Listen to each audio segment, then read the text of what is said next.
Oh, it's great to be here. I love stand-up comedy. Thanks for coming out. It's a really interesting, being a comedian, I have a very interesting perspective on society. Like, I see everybody, like every demographic of people. You know, like social background, geographic, economic. I see everybody from behind the microphone. Not all at the same show, of course. God forbid anyone actually commune anymore. You know, society's compartmentalized. Stand-up comedy, no different. A month ago, I did 3 shows in a row. Thursday, Friday, Saturday, back to back to back. And this was my weekend. The first night, Thursday, I was in the industrial part of town for the hipster, alternative, safe space humor performance. And then Friday night, the next night, I was downtown at the hip hop club for the Urban Comedy Jam. And then Saturday, I closed out the weekend, I did the Elks Lodge in Cameron, Missouri. I'm seeing everybody, man, I'm telling you. There were a lot of red hats, let's just put it that way. And joke's on them, because at every show I did the same set. It didn't make a difference. They all hated me. Come on, anyway. Yeah, I'm at the Elks Lodge, right? This guy comes up to me before the show, before I go on. He starts poking me. He's one of these poke talkers. Like, he's not mad at me. He's mad about something, but he's poking me. You know, these people, you probably don't with the guns on this motherfucker. Jesus. Someone called the tailor. He's ripped. What's going on? All right, enough of that crap. So anyway, the dude, he starts telling me, he's like, hey, don't worry about being politically correct here. I don't care about that. I'm like, okay. But he kept going. He's like, no one is gonna tell us what we can and cannot say. I'm like, all right. Quick question, any chance I can get paid before the rally breaks out? Just in case there's a hasty exit in my future, I'm not for everybody, as you can agree, sir. I'll get you. I'm gonna make all of you laugh, goddammit, just not all at the same time, apparently. But check it out, this just goes to show how much people, they don't know what they want or what they're talking about. The same guy, Mr. No one's gonna tell us. No one. The same dude, moments later, he says, yeah, but there's gonna be children in there, so maybe watch your language. Clang! I'm like, let me see if I got this straight. I can be as racist as I want. Just keep it clean, you know what I mean? 2019, I'm done trying to make sense of shit, as long as the check clears, really, at the end of the day. Oh, man. Some people are just looking to get pissed off, you know? I had a guy one time, he actually said this, you want me to teach you some manners? Like, I didn't know that was a real, I didn't know people actually said that. You want me to teach you some manners? Why is it the people that want to teach you manners never seem to be graduates of the charm school to begin with, right? I was like, you know what? Yeah, I do want you to teach me some manners. He's like, all right, you put on this blue blazer and these white gloves and meet me out back by the dumpster. I go out back by the dumpster. He's got a fine dining setup with the white linen, the china, the crystal. He's like, all right, now despite popular belief, it actually is okay to put your elbows on the table as long as there ain't nothing in front of you. I was like, I didn't know that. Holy crap, this guy is teaching me manners. Then he proceeded to beat the holy hell out of me, I tell you what. Oh, divisive times. That's what we're living in, divisive times. So divisive, in fact, that right now, probably about half of you are thinking to yourself, it's pronounced divisive, you stupid idiot. That's what I'm talking about. I'm Generation X, I don't know what you guys are, but they keep trying to sell me on this millennials versus the baby boomers shit. I don't know is that even real? Is that a thing? That just reeks of social media causing trouble where it doesn't need to be. Because outside of Twitter, Facebook, where exactly are millennials and baby boomers even crossing paths? Are they going to the same bingo games?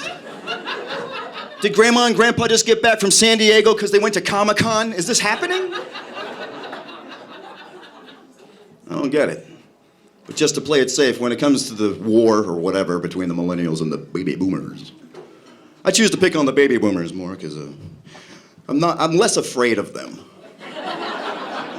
What can I say? I'm not quite as scared of a 75-year-old guy with a bad hip as I am of a 25-year-old guy with a bad jujitsu instructor. Like, oh. Let me see if I got this figured out. You've got some of the skill and none of the discipline. Awesome. That's great. That's great. What the hell have we let happen? This mixed martial arts UFC shit has gotten way too popular with way too many of the wrong kind of people. Like, you know, if you want to get in shape, get some discipline in your life, good for you. But like belligerent, aggressive assholes weren't already a problem. Great news, everyone. Now they're training. Like they're cutting weight. I can't even outrun them anymore. I gotta start working out just to get away from these guys. Millennials and the boomers. I'm Generation X. I'm just sitting in the middle, keeping my mouth shut. Oh, shit. Because it's just a matter of time before they come after us. Because it's all about us. That's what we thought too, millennials. And that's what the baby boomers thought before all of us. Every generation thinks they're cool. It's called being young. Throw a couple decades of hindsight on there.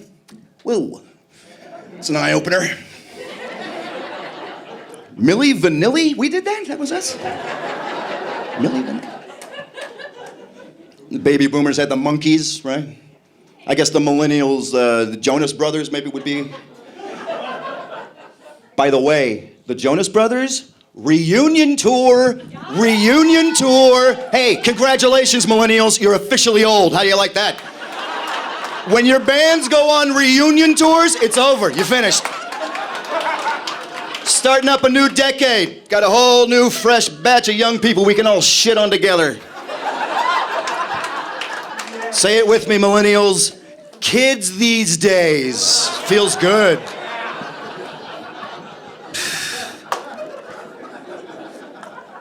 I'll tell you, one thing I do like about baby boomers is that they stay out of my business. Like, I've never had a baby boomer ask me who I voted for.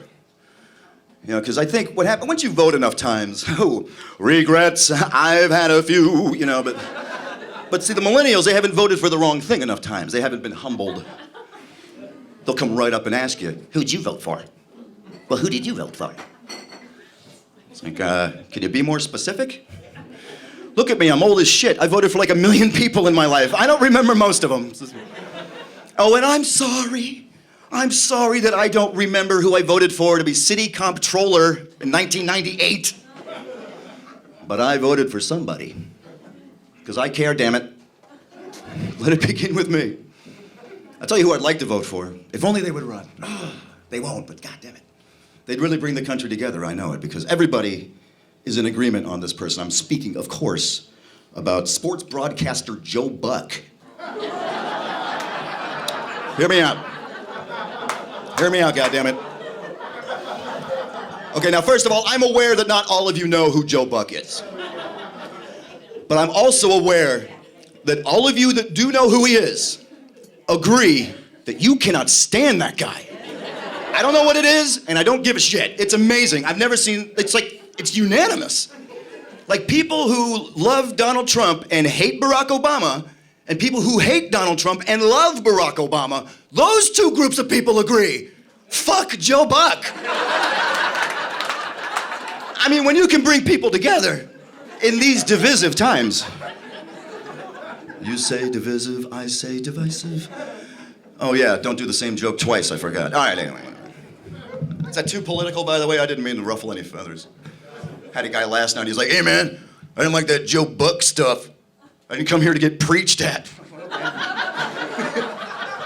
If you ask yourself at any point during my time up here, is he kidding? Yes, I'm kidding. It's a comedy club. Joking around.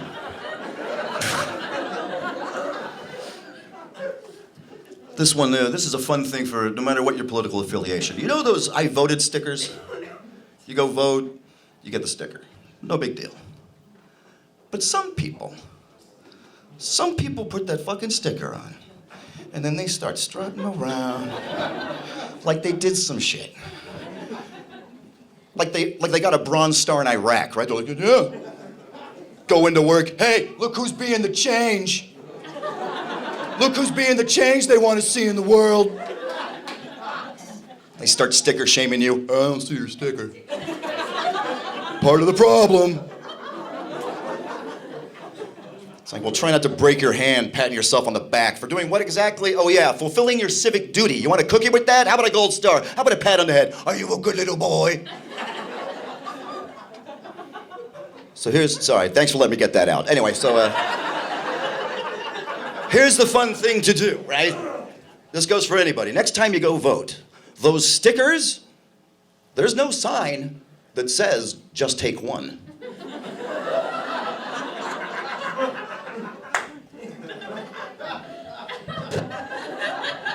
Fucking eat those things, man. Check it out. I got some right here. I do it every time I vote. I get like 1 million of them. You want one? There you go. There you go. How about you? You want one? Hey, there you go.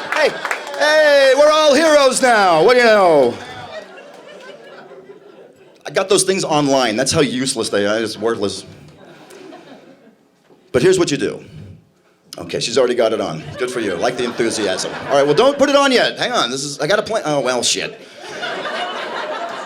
I'll be selling them after the show. You can get them with the lighter that Bryce has. I don't know if I'm allowed to sell those, so don't tell anybody if you buy it. But if you guys want one?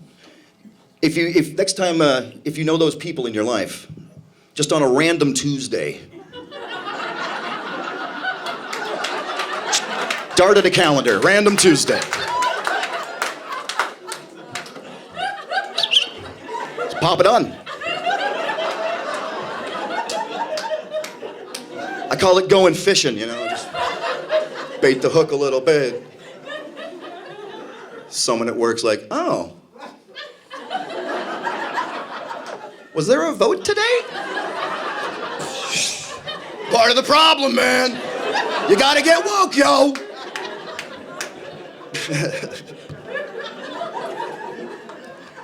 Oh, it's a real hoot. All right.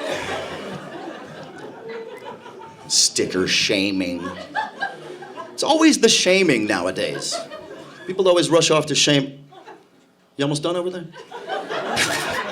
I appreciate the enthusiasm, but everybody else has stopped laughing. I gotta get them back into it. I shouldn't laugh shame. I was laugh shaming. Here's one I don't get, like slut shaming. People always do, oh, you're slut shaming. Who's to say I'm shaming anyone? Maybe I'm impressed. Right? You had sex with how many people this week? That's amazing. Like, I don't know how you, do you even, is that your job? Like, what, is it 2 at a time? How are you getting these numbers? If anything, I'm slut praising, you know? Calling people over, hey, tell them what you told me. Are you fucking me right now? Is that how good you are?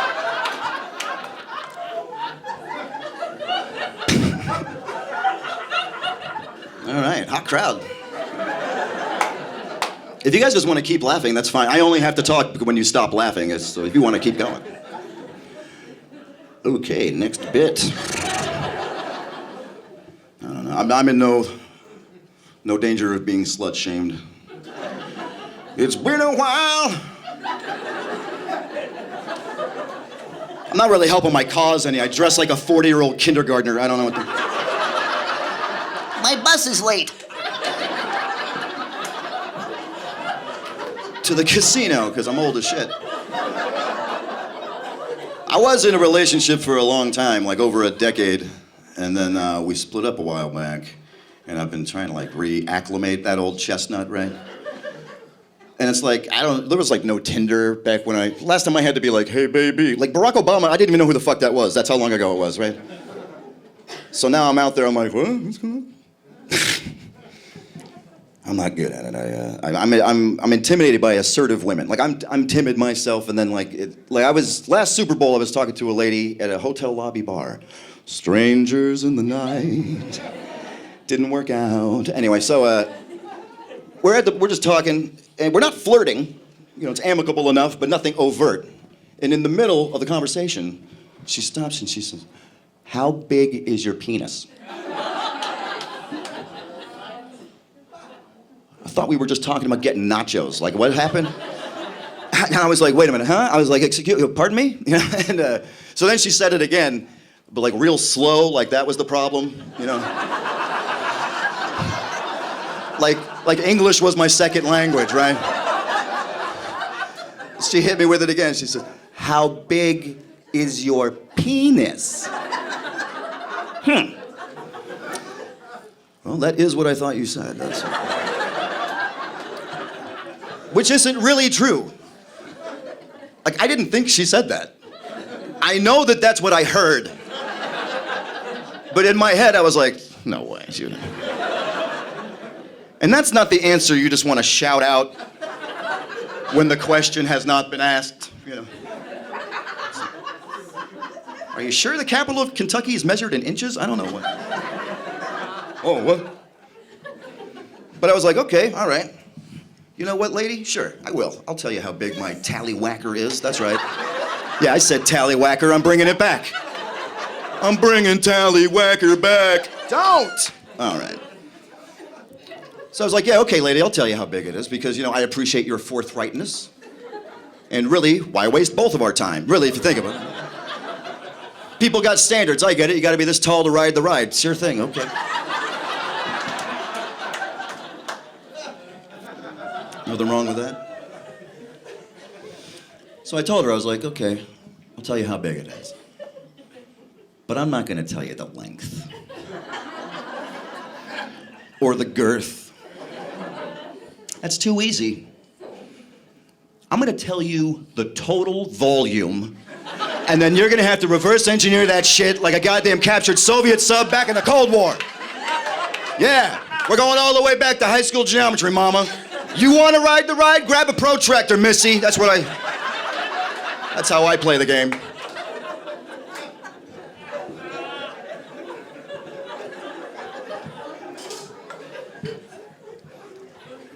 So there's that. But then I'm not like the lady killer guy. Right, we've covered that, I think, but I was hanging out with this one lady. We went out a few times, and like the third or fourth night or something, she says to me, she goes, hey, how come you don't make a pass at me? You don't make a move. I was like, oh, well, other than my crippling social anxiety, it's 2019, not sure if you've been keeping up with the headlines, but I don't think I'm ever making the first move again for the rest of my life. And I'm not playing the male victim, goddammit. I'm not doing that. I'm open to the conversation, but I'm not starting it. I'm not gonna... It comes with the victory, or whatever. All right, so we talked about it. And we thought, hey, man, you know, we don't want to find out later that we're good at having sex with each other. We'll be like, we could have been doing this the whole time, you know? I mean, I'm getting older. I don't know how much gas I have left in the tank. I can't be squandering opportunities, you know? So we figured we gave it a little test run. And pretty good. We decided we got a little something here. How about we meet up on Saturday and really close the deal, right? Because that'll give us a couple days to get presentable. And hey, man, it's your body. Groom it however you want. I had a bit of a toenail situation that needed tending to.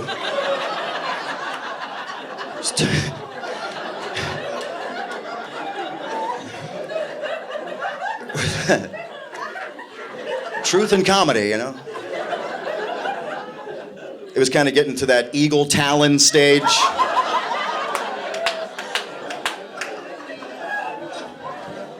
Don't want to hurt the poor lady with my velociraptor feet, you know?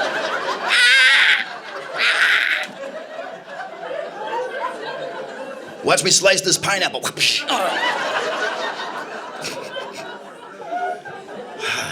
That's gross. So I think we get the picture there. Moving on. All right, so like on one of the days in between, she sends me a message. I remember because I was at home naring my back. You ever nair your own back, sir? It's a humbling experience. I got the bathroom mirror, I got the handheld, I got like a wooden spoon from the kitchen. I'm burning the crack of my ass, you know, like. And I got the big reveal in like 2 days. I can't I'm gonna have to box her out like Kawhi Leonard. Like, what do you need? What are you going back there for anyway, you know? We won't be going back there tonight. You know, we'll work up to it, but first time around, come on now. Anyway. So the message that she sent me was a picture of her boobs. Yeah. With a little text that said, "What do you think of those?"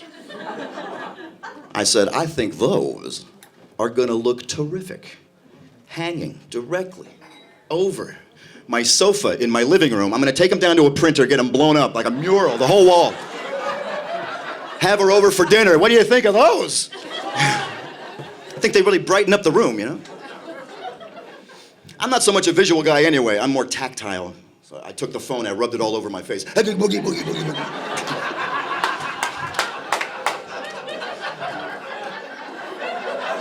I think that's the favorite thing I say in my whole act. Because it's just so fucking stupid. So we get together on Saturday and didn't work out so good. Well, first of all, okay, she takes off her pants and she's wearing little girly underpants. This is a grown woman. This is an age-appropriate woman. You know, like little hearts and duckies on there. And by the way, I'm not even saying don't wear your little girly underpants. That's fine. That's not what I'm trying to say here.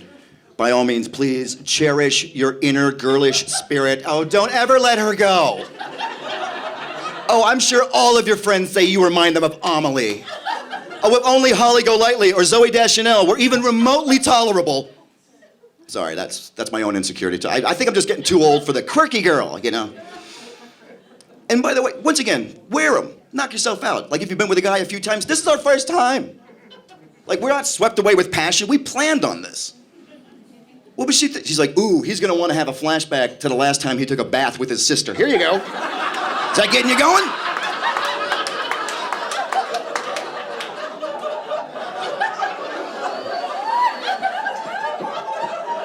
Let's watch some TV. We'll try this again, you know? I mean, ladies, what if you got your dude, you got the candles going, incense, got the petals on the bed, pull his pants down and no, Batman! Oh, what do you think? Yeah, I'm wearing my underoos. I'm a grown-ass man. I'm 35, I weigh 235, and I'm wearing the same underwear as your 5-year-old. Are you in a puddle yet? So that was strike one. Strike two was on this guy. We begin to engage in Congress. And it was a liberated woman, is how I would say. She was not squandering the opportunity, right? Like, you ever go down to like a pickup basketball game and one of the dudes at the courts clearly at least played like college ball, or it's like, I'm out of my league, is what I'm trying to say. Like, you ever been in a situation where the lady, whoo boy, she's putting it down, and you think to yourself, when she gets off me, she might take my penis with her. That might be. I was in one of those situations, right? I'm hanging on for dear life.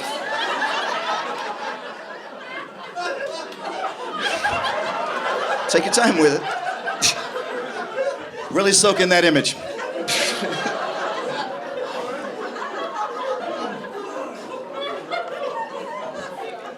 So that's happening. And out of my dumb mouth, I say, gee whiz!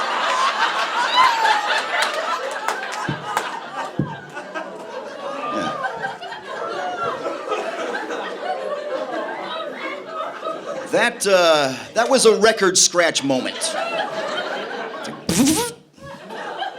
What'd you just say? Nothing, I'll grab my shit and get out of here. We decided maybe we're just dinner and a movie friends, which is fine. That's fine. So I go to the bathroom, I come back from the bathroom. Homegirl's going through my phone. Oh, that's a violation of my privacy. Yeah. Then I come to find out she's going through my phone to delete the pictures of her boobs that she sent me. And I'm like, double oh. Now I'm insulted. I'm violated and I'm insulted. You think that little of me? You think I haven't already downloaded those pictures to my computer and sent them out to all my... Hey, come on. That didn't happen. We're still cool. She's actually been kind of helping me out. She takes me out to dinner with her friends sometimes, and they're trying to, like, re-educate me, I guess. And we were out to dinner the other night, and the topic came up of the proliferation of erectile dysfunction medication. If I lost some of you on the vocabulary quiz there, that's like a whole bunch of boner pills going on. That's what I'm saying. And they weren't complaining, fellas. I can tell already it's getting a little awkward. They weren't complaining. They were just, they had a lot of positive things to say. I'll tell you that. They were just musing on the, one lady said, over-application. I think that's a good way to put it. Over-application is what they were talking about. Because it's like rampant. Like guys with perfectly functioning penises. College kids. Man, when I was in college, I needed a pill to make my dick go down. I don't know what's going on. I'll tell you this, when I was 22, like I'm old as hell, right? This has been established. When Viagra first came out, I was in my early 20s, and a friend of mine's dad got some, and then he broke us off. Nobody broke anybody off. He gave us some pills.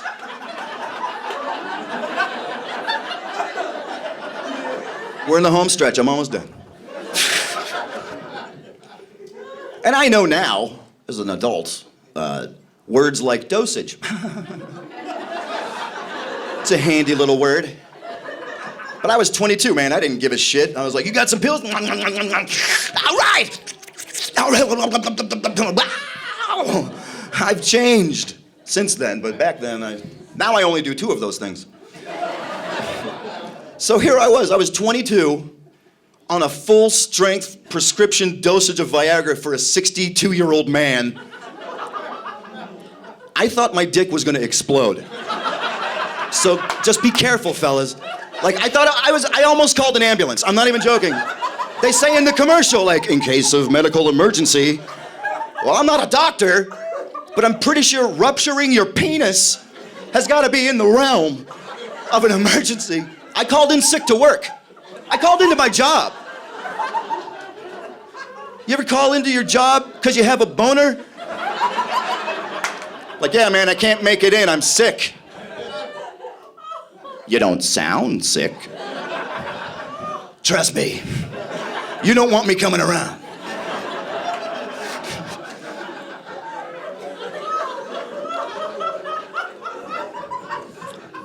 Basically, with the point they were trying to make to me, and I'll make this about me, just so as to not bruise any fragile male egos.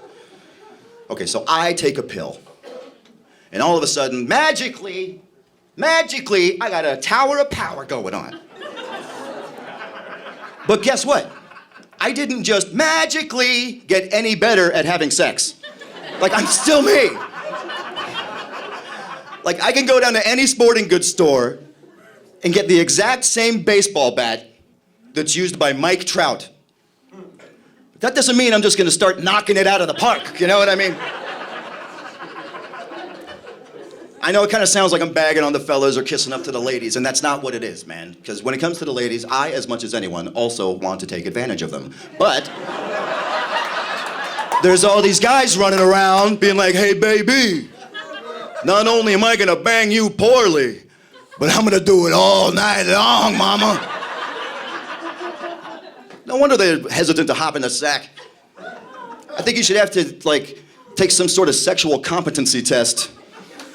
You know, like if you're gonna weaponize your penis, we gotta know that you know what you're doing with that thing. Knocking over lamps and shit.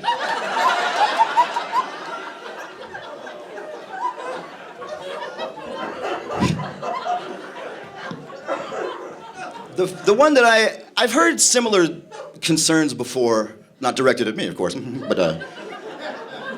but I hadn't heard this one. They all had the same, all of these broads had the same story where it was like the guy's clearly under the influence, but like he won't cop to it, right?